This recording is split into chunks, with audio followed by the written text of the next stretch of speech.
Unat-unat pa, Inda. Tanghali na. Sikat na ang araw, napasarap ata ang tulog. Parang ayaw pang kumilos, ayaw pang tumayo. Grabe. Good morning, guys.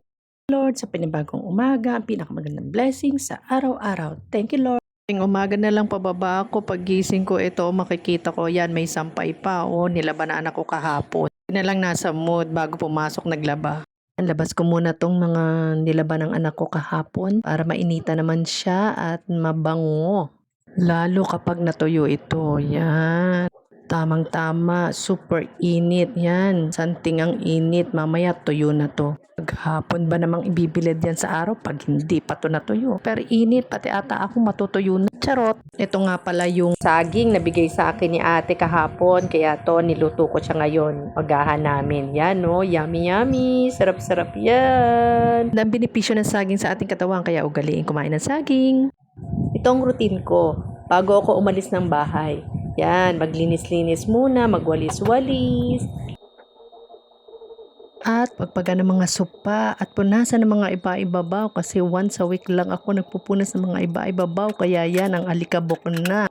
Lahat yan pinupunasan ko. Grabe ang mga sulok-sulok, ang mga gamit. Kasi hindi pwedeng hindi ko mapupunasan yan kasi pag tumagal lalo nang mas mahirap linisin. Kaya sige, punas na. Maya, bahin-bahin na yan. Grabe, allergy din sa alikabok.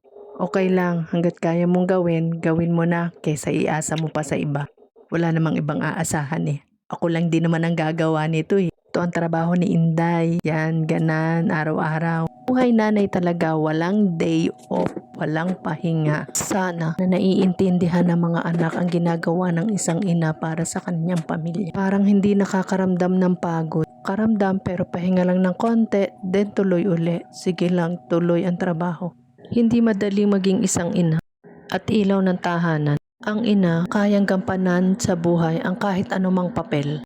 Pero walang sino man ang kayang pumalit sa kanyang papel. Gumagabay sa mga anak, nagtuturo, nagpapayo, at ang una laging iniisip ang pamilya. Mapapasana all ka na lang, no? Sana lahat ng nanay ganito. Sana lahat ng ina o ilaw ng tahanan, ganito ang ginagawa sa pamilya. Pero sabi nga, magkakaiba tayo ng sitwasyon sa buhay. Kasi yung iba, sila na ang tumatayong nanay at tatay sa kanilang pamilya. Pero sa sitwasyon ko, bless ako at may katuwang pa ako na padre de pamilya sa aming pamilya. I'm so proud to my husband. Uy, tuwa na naman yan. Kasi kahit anong hirap ng trabaho niya at ilang buwan bago siya makauwi sa amin ng pamilya niya, tinitiis niya para sa kinabukasan ng mga anak niya at ng pamilya niya. Kaya ito si Inday, todo kayo dito sa bahay kapag walang trabaho. Sa bahay naman siya nagtatrabaho para sa kanyang mga anak at sa kanya ring pamilya.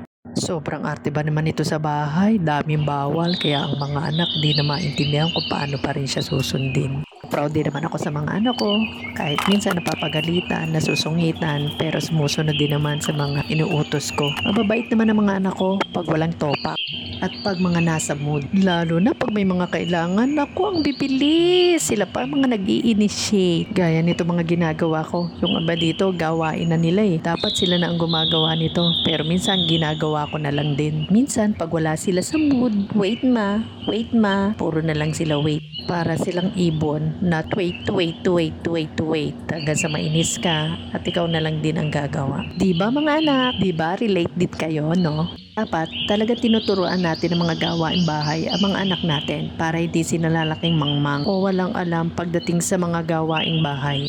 Kaya proud ako sa dalawa ko kasi kahit ganan sila, minsan makulit pero marunong naman sila sa mga gawaing bahay. Yan mga lovebirds ko, baka meron kayo dyan, partner nung isa. God, mission accomplished today. Kain man tayo ng saging na pinrito ko kanina. Kain tayo guys. Bukas na uli yung iba. Pagod na kasi si Inday. Nga lang ng konti. Then lalabas na uli si Inday for another mission. Bye guys. See you on my next vlogs. Thank you guys.